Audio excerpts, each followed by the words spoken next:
is in the building. It's Mr. Steal Your Girl.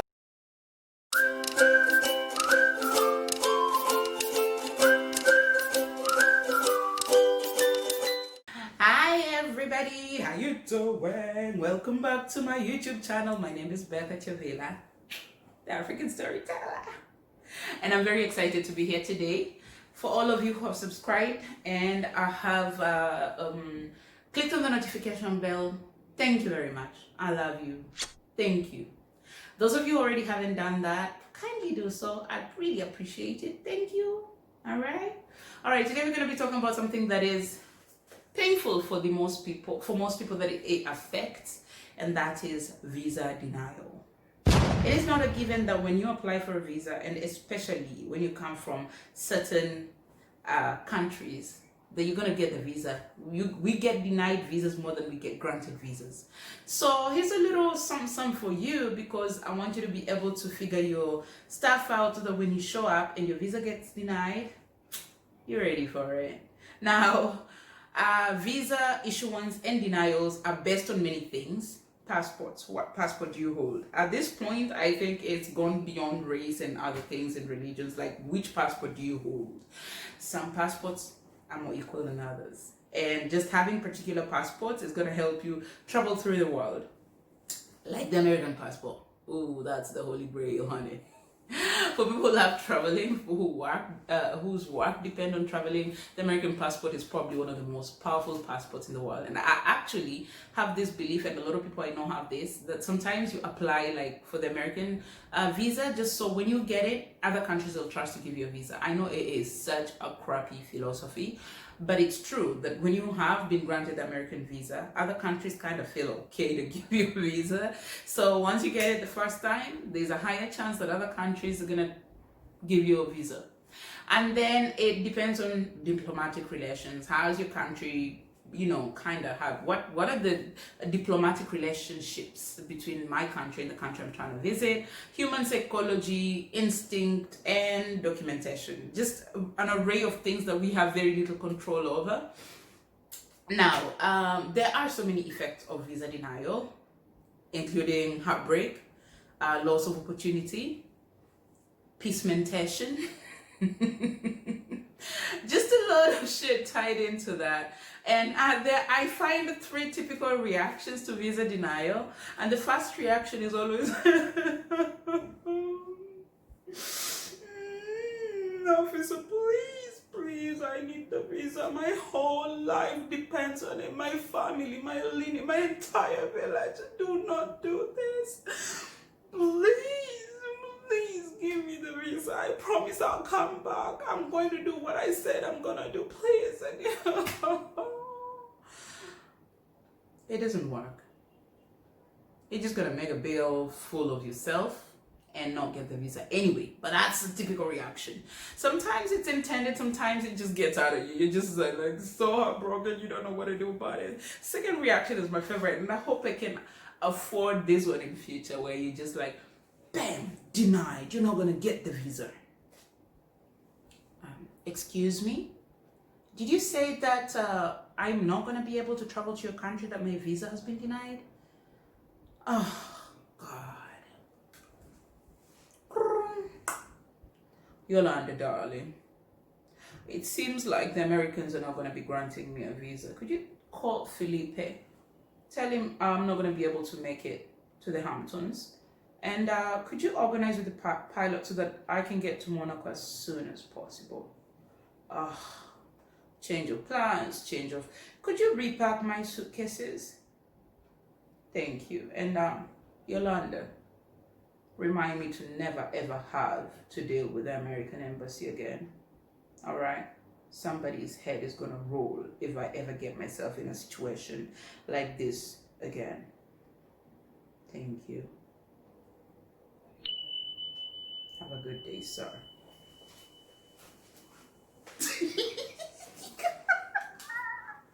I actually have witnessed a semi-version of that. It wasn't so fun. Like, I upgraded it. Come on now. I watch a lot of movies. So I was like, I'm gonna throw in a private jet, I'm gonna throw Monaco in, and I'm gonna throw personal assistant in. But I have seen somebody be like, oh, all right, next. The third reaction, this is the ratchet one, yeah. Excuse me? What you say? That I'm not gonna get a visa? That is some bullshit. Are you for real though? Like, you're not gonna, like, is this a joke? Like, am I misunderstanding something? Is my English like, could you speak loud? Could you say that again? Oh, bro, like, I knew it, man. I knew you're gonna pull this bullshit. Why are you gonna do that for? Why are you lucky sitting behind that thick old glass. I'd give you some pain. No, do not touch me. What? Like, dude, I gave you all the papers, man. I gave you, like, who you want to call, who you want to talk to, who you want to, like, what do you want to, oh, man, this is some bullshit, and you know it. I am so over it. Like, I know where you live, and if I don't, I'm going to find out. That's fucked up, man. That's just basically messed up. Come on, like, I don't need your visa. I don't need this shit, man. Like, yeah, y'all need me. I don't need you. Oh, man, like, F you, man. There's always that one person's, like, way pissed off and just, like, waging, like, wanting to wage war. And, that kind is like, it's gonna make your morning down at that cold old embassy, and you're gonna be marched out by the guards, and you're probably gonna get blacklisted for threatening somebody's life. But those are like Rohoju people. Those are like, oh geez, man, like they're like, I'm done, and they're like just kind of reacting without thinking about it. My reaction is usually a combination of all three. I'm a bit pissed. I'm going to try to beg in a classy way, and I'm going to let you know, I don't need you. You need my gorgeous, authentically self in your country. I'm going to try to heat up all those three reactions. So I've been denied a visa so many times in my life, I don't think I can recount all of them, but the three that stand out the most was the first time I got denied an American visa. I wanted to go do my master's in the US. I had gone through the entire process. I had picked a university, University of North Carolina. My uncle had helped me put an application together. I got in, I even secured a bit of a scholarship and some work on campus. They were nice to me. I was looking forward to it. I'd researched North Carolina. I was looking forward to it. I'm like, hey Charlotte, are you ready for me though? The technology of blackness is coming through. And then I had to do GRE. I did it the first time. I scored okay, but my uncle's like, for us to have a better chance, maybe you need a higher score. So I studied again for those 800 questions, done in 4 hours of critical thinking. I redid it. I got a really great score. I did all of that, man. It takes time, it takes money, it takes effort. It's just a lot.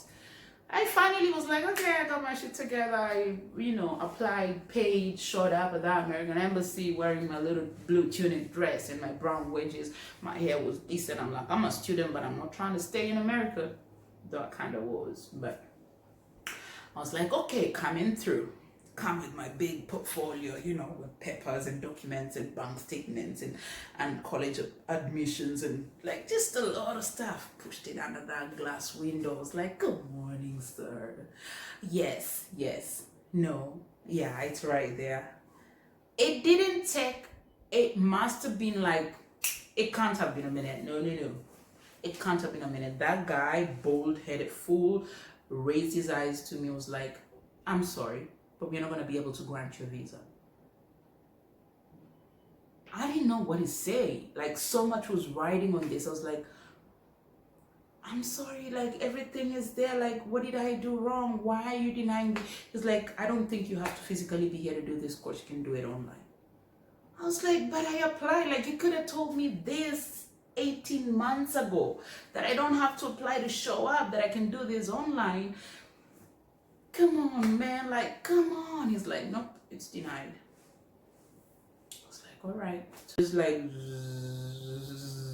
my dream is just flying away. I'm like, oh my God. I cried, man. I was so heartbroken. My mom was so heartbroken. My uncle was so disappointed. It was just so bad. Like, the entire family was cheering me on. Everybody was on their phone just waiting for me to say, I got it. And then I didn't. I had a job. I was by then teaching internationally. I just went back to my sister's house, cried a little more, went out, had a drink, a very stiff drink. Maybe two, maybe more than two. But the next day I got on a flight. I left the country for my work, and life moved on. And from that I learned that sometimes destiny, you're just not predestined for some things. Like, life is going to work out the way life is going to work out. And now that, based on how things worked out and based on some of the other experiences that I didn't have to personally walk through, I kind of think like sometimes you're just fighting the way things were meant to turn out. So I'm kind of like, I'm cool with that. I'm cool with that. I never forgave the Americans and their embassy and that bald-headed fool, but oh well. And then this other time, I wasn't living at home. My husband and I wanted to travel to Norway to visit family. You know, it was Christmas. It's going to be beautiful there. We have a lot of family. And then from the country we were living in, which is not our home country, we applied for the Norwegian visa. We had invitation letters, we had the ticket, we had financial documents, everything sorted. We sent our application through, and 4 or 5 days later, we received a rejection. And it was because they said we did not show enough proof that we would be coming back to our country. I didn't understand that bit, and we called them, we emailed them, we, you know, because with most Schengen visas, you have very minimal people contact. It's mostly done, you know, you send your documents and you receive your documents or emails and things. Appealing a Schengen visa is extremely difficult, so we didn't want to appeal, but we lost more than 100,000. Of course, like I don't even think it was around 100. I think it was way more than that in ticket money, because we couldn't do anything about the ticket, and we bought the tickets because we were so certain we're gonna get the visa, because we'd been to Schengen countries quite a few times prior to that, but I was confused.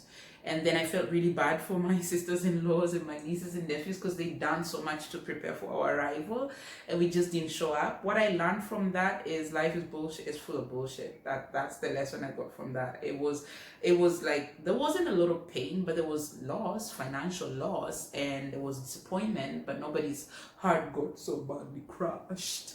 But I was just like, this is some pile of bullshit. It just went on to, now what I do is, actually, maybe that's the lesson I learned from that. Now when I want to apply for a visa to the sensitive countries, I do it from my country, because they understand the dynamics and the relationships. When you're applying from another country, I guess they can't figure out your relations with the other country's relations and how you fit in and this and that. They can't assess a lot of who you are as objectively. So now I'm just kind of like, I need to go back to my home country to process some of these sensitive visas.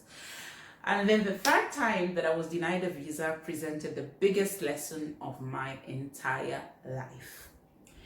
I just stopped working for a different organization. I'd gone through this rigorous employment, whatever, application, interviewing process, job fair and things, and finally I had my hands on a few contracts, and I turned down most of those contracts and picked the Indian contract, because I'd worked here previously. When I took a sabbatical to be a full-time mom, I'd lived here while my husband worked, and we were so confident, like we'd be working here, we paid our taxes, we were good, you know, we were good, I guess, people. We hadn't done anything illegal. And so I was just kind of like, it's a given, they're gonna give us the visa, like what's so complicated, we've done this so many times. And even when I wasn't living in India, when my husband was, like I had come to India so many times, I felt like it was my second home. I was like, we cool, they know I'm a cool chick, they know we cool people, come on now, I've been living there just now. So because we had a contract with a good organization, we spent all our savings purchasing a piece of property that we'd had our eye on for quite a while. We were excited, packed up, ready, blah, blah, blah. We showed up at the Indian embassy. We did our applications. We went home and waited. Usually on the spot, they'd be like, come pick your passport up on Friday if it's on a Tuesday-ish. It takes 2-3 days. That had always been the case, but this one time they're like, we will mail you, we will this, you keep your passport, you don't need to leave your passport here. We were like, wait, hold up, like what? Oh, we have this and this. There was so many things going on at that time between India and Kenya, diplomatic issues. Kenyan government had, I guess, had issues with some Indian workers who didn't have the right paperwork. A lot of them had been deported. India was feeling salty. I don't know, a lot of things that we didn't understand and had nothing to do with us. So we went home and these people had us sitting and waiting for 7 weeks. Our employer at that time was a little nervous. He's like, schools are reopening, are you guys gonna show up on time? It was a very painful wait. I cried, I begged, I prayed, I fasted, I was pissed. I just kind of, just buried myself within myself. It was a very depressing time. And on top of all that, we were flat broke because we'd spent all of our money on investing on this property. So at that point, my mom is calling me up. Do you guys have food? Do you need me to help you out? Do you need this? Do you need that? Everybody was being so supportive, but I guess it was the biggest lesson in my life. And it's after that I decided I'm gonna start to be still on my wrist, so that every time I felt restless, every time I thought I had any kind of control over anything, I should remind myself to just chill. Like, we have very little control on what happens to us. Like, a lot of things you think you got, you really don't got, until life, fate, God, universe shows you who's really boss, who's boss. You don't know. I did everything within my power. I even went as far as trying to meet and actually met the Assistant Minister for Foreign Affairs. I called up people who knew people. Like, I met so many powerful people within that period of time. And people weren't just willing to call in the favor, I think, because they don't know me personally and they didn't know if this was worth cashing a favor in for. And it was just painful to sit there and wait. And eventually, after 7 weeks, they sent us a regret. They were like, we can't give you a visa. Oh my God, my heart dropped into my belly. I didn't know what to think. I didn't know what to say. I had turned down for other contracts for this one with countries that had assured me a visa, schools that had, influence on how these things work. And I chose the one place I wasn't going to get into because I was so comfortable. It wasn't even an issue when we were signing the contract. It wasn't like some of the other countries that we were thinking, maybe we don't want to go there because we're not sure about the visa situation, or we don't want to go there because it was one of those places that we were just like, and most people like, dang girl, you got so many visas and so many things going on for you, and they like, India denied you. It's like, India denied you a visa? Like, it just wasn't making any sense to anyone, including us. And at that point, when everything you have faith in disappoints you, and everything you thought you had any control over, I have never, I called people who, I know people within the Indian embassy. Hey Edwin, and I got connected with him, and getting just an appointment, a phone call with Her Highness, India's High Commissioner to Kenya, is like, oh my, it's like trying to meet the president, the pope, something. Like, it was impossible. We ended up having to do a bunch of things, and there was this loophole that we found, and we all squeezed into that loophole and eventually managed to legally, with all the paperwork done and sorted, get into India and get on with our work. but it was a really trying time for anybody who loves me, knows me, cares about me, is affected by my employment status. It was a really difficult time to watch, to just see me helpless. I come off as a really strong woman who's in control of her shit. That one time, I really had no control. It was just like sitting there and just praying. So, what did I learn from all these visa denials? What can you take from these stories? Number one, you have no control over your destiny. If it's yours, it's yours. Yeah? Ain't gonna miss you. But if it ain't yours, it doesn't matter what you do. You could have all the legitimate reasons, paperwork, whatever, to travel to places that you'll be denied. I say sit still, roll with the punches, just go with it. And always have a plan B, C, D, E, F. Never walk into an embassy thinking you got it. That is a privilege for the privileged. It's not yours. Like, some people don't even have to worry about the visa. They're like, it's a given. Like, they're gonna be working on everything else, and visa will be the last thing they work on because it's just to them so automated. But always think there's a 50% chance, maybe even more, that I'll not be getting this visa. What will happen then? You need to start cushioning your emotions, your plans, and everything. Do not ever think 100% you're going to walk into an embassy, and especially of the elite countries, and get it. And you need to be ready. Go back to your job. Don't burn bridges. You're going to cry about it, and then you're going to move. Or you have a little money, you're going to apply again. You're going to, whatever you need to do. Visa denial, it hurts like a bitch, man. It really does, and it happens. But I hope this little short video can really be helpful to you and your visa application processes. Yeah, see you in my next video. Subscribe, like, comment, notification bell, sharing. Thank you very much. We already did all of that. I love you.